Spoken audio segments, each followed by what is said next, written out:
about a chronic renal failure end stage renal disease. ये renal disease की end stage होती है chronic renal failure. First of all introduction. Chronic kidney disease is a long term condition. यह एक long term condition होती है where the kidneys do not work as well as they do. जहाँ पर kidney जो रहती है जैसे उन्हें काम करना चाहिए उस तरह काम नहीं करते. Normal chronic kidney disease is a very common and is mainly associated with aging. Chronic kidney disease जो रहता है वो एजिंग के साथ ये नॉर्मल देखने को मिलता है, नॉर्मल होता है. It is estimated that about 1 in 5 man, और ये 5 में से एक मैन को देखने को मिलता है. And 1 in 4 women between the ages of 65 and 74 has some degree of chronic kidney disease. जो 65 to 74 ईयर्स के बीच में मैन एंड वुमेन रहते हैं उनमें 5 में से एक मैन और 4 में से एक वुमेन को क्रोनिक किडनी डिजीज देखने को मिलता है. The most common cause of chronic kidney disease is hypertension and diabetes. और जो सबसे कॉमन कॉज रहता है क्रोनिक किडनी डिजीज का वो हाइपरटेंशन एंड डायबिटीज रहता है. मीन्स कि क्रोनिक किडनी डिजीज जो रहती है ये एजिंग के साथ नॉर्मल होता है. जिनकी एज 65 to 74 ईयर हो जाती है उनको क्रोनिक किडनी डिजीज हो सकता है, कॉमनली हो सकता है. और जो सबसे कॉमन कॉज रहता है क्रोनिक किडनी डिजीज का हाइपरटेंशन एंड डायबिटीज होता है.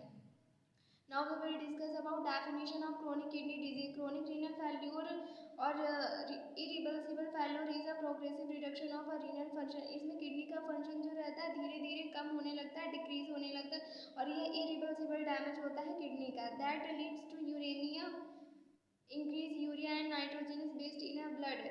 Nitrogenous waste in a blood, और जो कि हमारा यूरेमिया लीड करता है. यूरेमिया का मतलब होता है कि ब्लड में यूरिया और नाइट्रोजनस वेस्ट जो रहते हैं वो बढ़ जाते हैं. This is the definition of chronic renal failure. Now we will discuss about causes of chronic renal failure. Glomerular dysfunction. जो किडनी की ग्लोमेरुलाई रहती है जब वो अच्छे से काम नहीं करती उसकी वजह से क्रोनिक रीनल फेल्योर हो सकता है.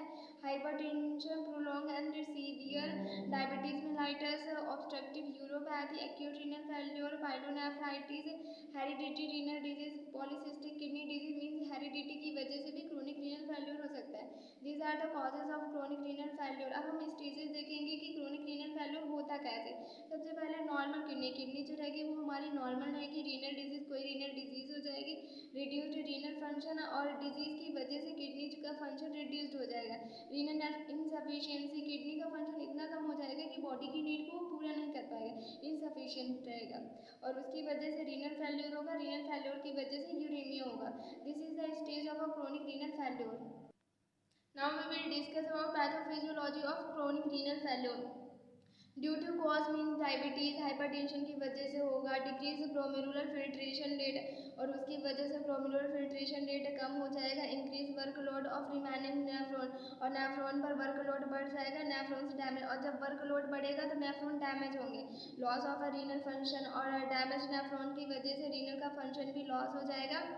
रीनल फेल्योर, और जब रीनल अच्छे से काम नहीं करेगी, किडनी अच्छे से काम नहीं करेगी तो रीनल फेल्योर हो जाएगा. दैन यूरेमिया एंड एजोडेमिया हो जाएगा. अब जब रीनल फेल्योर होगा तो उसकी वजह से मीन्स ब्लड यूरिया, नाइट्रोजन और यूरिक एसिड ब्लड में इंक्रीज हो जाएंगे, और फिर लास्ट में जाकर डेथ हो जाएगी. This is the pathophysiology of chronic renal failure. Now we will discuss about clinical manifestations of chronic renal failure. Clinical manifestation, body के अलग अलग सिम्टम्स में क्रोनिक रीनल फेल्योर के अलग अलग साइन एंड सिम्टम्स हमें देखने को मिलते हैं. कार्डियोवैस्कुलर सिस्टम, सबसे पहले हम देखेंगे कार्डियोवैस्कुलर सिस्टम में क्रोनिक रीनल फेल्योर के कौन कौन से साइन एंड सिम्टम्स देखने को मिलते हैं. First is arrhythmia due to hyperkalaemia, heart rate irregular हो जाएगी. हाइपरवोलेमिया, हाइपरटेंशन, टेकीकार्डिया हो जाएगा. हार्ट रेट बढ़ भी सकता है, ब्लड प्रेशर बढ़ सकता है. Respiratory system, tachypnoea, respiration rate बढ़ सकती है. कशमोल्स रिस्पायरेशन का मतलब होता है slow deep respiration. Pain with cough, pulmonary oedema, gastrointestinal system, anorexia, vomiting, salty metallic taste, peritonitis है. जीआई हेमरेज मतलब कि जीआई में ब्लीडिंग होगी. Nausea, foul, ammoniac smell, stomatitis हो सकता है. जिंजिवाइटिस हो सकता है. नर्वस सिस्टम में कौन कौन से साइन एंड सिम्टम्स देखने को मिलेंगे. Lethargy, coma, unusual behaviour, confusion, sleep disturbances होंगे. स्केलेटन सिस्टम में जॉइंट पेन होगा. Increased chance of fracture, renal rickets होगा. डर्मेटोलॉजिकल मीन्स स्किन में कौन कौन से साइन एंड सिम्टम्स देखने को मिलेंगे. ड्राई स्किन हो जाएगी, पेलर स्किन, पीलापन हो जाएगा स्किन में, इचिंग होगी, यूरेमिक लॉस्ट होगा। प्लूराइटिस मीन्स स्किन में इचिंग होगी। मेटाबॉलिक प्रोटीन यूरिया होगा, यूरिन में प्रोटीन देखने को मिलेगा। Acidosis, increase triglyceride. Genito urinary system में कौन सी सिम्टम्स देखने को मिलेंगे? Increase specific gravity of urine. Protein urea होगा, मीन्स के यूरिन में प्रोटीन का अमाउंट बढ़ जाएगा। साइकोलॉजिकल चेंजेस, पर्सनालिटी चेंजेस होगा, बिहेवियरल चेंजेस होगा, changes in mood. This is the clinical manifestation of chronic renal failures. Now we will discuss about diagnostic evaluation to diagnose chronic renal failure. Blood investigation for anemia. Anemia का पता लगाने के लिए blood test करेंगे, elevated serum phosphate test करेंगे, लो serum proteins देखेंगे, और KUB kidney ureter bladder का एक्सरे करेंगे, CT स्कैन करेंगे, elevated serum creatinine and blood urea nitrogen देखेंगे, डिक्रीज सीरम कैल्शियम लेवल देखेंगे, low blood pH, renal angiography करेंगे, मीन्स डायरेक्ट रीनल में विजुअलाइजेशन करेंगे. These are the diagnostic evaluation to diagnose chronic renal failure. Now we will discuss about management to manage chronic renal failure. Management में हम किन किन चीज़ों पर focus करेंगे? जो सिम्टम्स रहेंगे उनको कंट्रोल करेंगे. कंट्रोलिंग सिम्टम्स, प्रिवेंटिंग कॉम्प्लिकेशन को प्रिवेंट करेंगे. डायूरेटिक फॉर एडिमा, एडिमा से प्रिवेंट करने के लिए डायूरेटिक देंगे. Delaying the progression of renal failure. इन चीज़ों पर हमने फोकस करना. Now we will discuss about medical management to manage chronic renal failure. To control diabetes by insulin therapy. Insulin therapy के थ्रू डायबिटीज़ को कंट्रोल करेंगे. To treat hypertension by providing anti hypertensive drug. To treat anaemia. To treat acidosis by infusion and oral administration of sodium bicarbonate. Sodium bicarbonate administer करेंगे acidosis को treat करने के लिए. To treat hyperkalaemia. To treat hyperphosphataemia by providing aluminium and calcium antacid. Provide vitamin and minerals to patient. Provide diuretics in condition of hypervolemia and edema. These are the medical management to manage chronic renal failure. Now we will discuss about dietary management to manage chronic renal failure. कौन सी diet हम patient को देंगे chronic renal failure की condition में? Provide low protein diet देंगे. Provide increase carbohydrate diet to patient.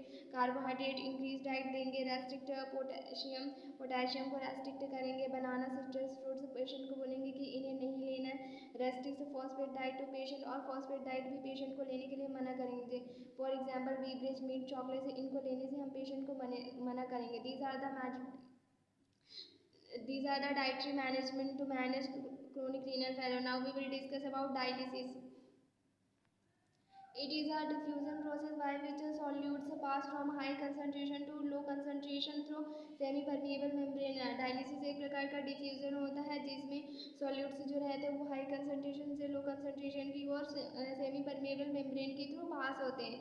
Purpose to save life को save करने के लिए डायलिसिस का प्रोसीजर किया जाता है. Types of dialysis. Two types के डायलिसिस होते हैं. First is a peritoneal dialysis. In this type of dialysis peritoneum work like a semi permeable membrane. It is used to in case of a chronic renal failure. और इसमें peritoneum का semi permeable के रूप में membrane के रूप में use किया जाता है और यह क्रोनिक रीनल फेल्योर की कंडीशन में किया जाता है peritoneal dialysis. And the second type of dialysis is a hemodialysis, a technique of removing waste material or poison from the blood using the principle of dialysis. और इसके through blood में जो waste material और poisons रहते हैं उनको remove किया जाता है ब्लड से. Haemodialysis is preferred on patients whose kidney has ceased to function. जिनकी किडनी पूरी तरह से काम करना बंद कर देती उन पेशेंट के लिए हेमोडायलिसिस होता है. The process takes place in an artificial kidney और डायलाइजर. इसमें आर्टिफिशियल डायलाइजर का यूज़ करके डायलिसिस किया जाता है. Duration 4 hours per day 3 times in a week. और हर वीक में 3 बार किया जाता है. 4 आवर का यह होता है haemodialysis. This is the type of dialysis. Now we will discuss about surgical management to manage chronic renal failure. Kidney transplant करेंगे क्रोनिक रीनल फेल्योर को मैनेज करने के लिए. Now we will discuss about nursing management to manage chronic renal failure. First is the record intake and output charting properly because urine output less than 400 ml per 24 hours is indicates of a renal failure. Intake and output chart को हम maintain करेंगे. अगर 400 ml से कम urine output हो रहा है तो यह बताता है कि क्रोनिक रीनल फेल्योर की कंडीशन है. And the second one is a nurse should replace fluid according to patient's fluid losses. Urine expiration faecal matter और पेशेंट का फ्लूइड मेंटेन करके रखना है नर्स को. Nurse should prepare patient for dialysis as indicated to correct volume overload and electrolyte and acid base imbalance. Nurse should consult with a dietitian to regulate protein intake according to impaired renal function. For example, protein should be higher biological values rich in amino acid for egg, meat, dietary products. Low supplement protein diet with essential amino acid and vitamins. Protein intake restricted as a renal function decrease. और protein का intake हमें restrict करना है, मना करना है जैसे जैसे रीनल फंक्शन डिक्रीज होता जाए. Increase protein if patient is on dialysis to allow for loss of amino acid during dialysis. अगर पेशेंट का डायलिसिस चल रहा है तो उसको बोलना है कि प्रोटीन का इंटेक इंक्रीज कर दें. Provide high carbohydrate high calorie diet because carbohydrate have a greater protein sparing power and provide extra additional calorie. Monitor laboratory values, for example blood urea, nitrogen, aluminum, sodium, potassium, creatinine, electrolyte. Restrict potassium, sodium and phosphorus intake as indicated. Administer medications as indicated, for example iron and calcium supplement, vitamin D, vitamin C and folic acid. These are all about chronic renal failure. Thank you.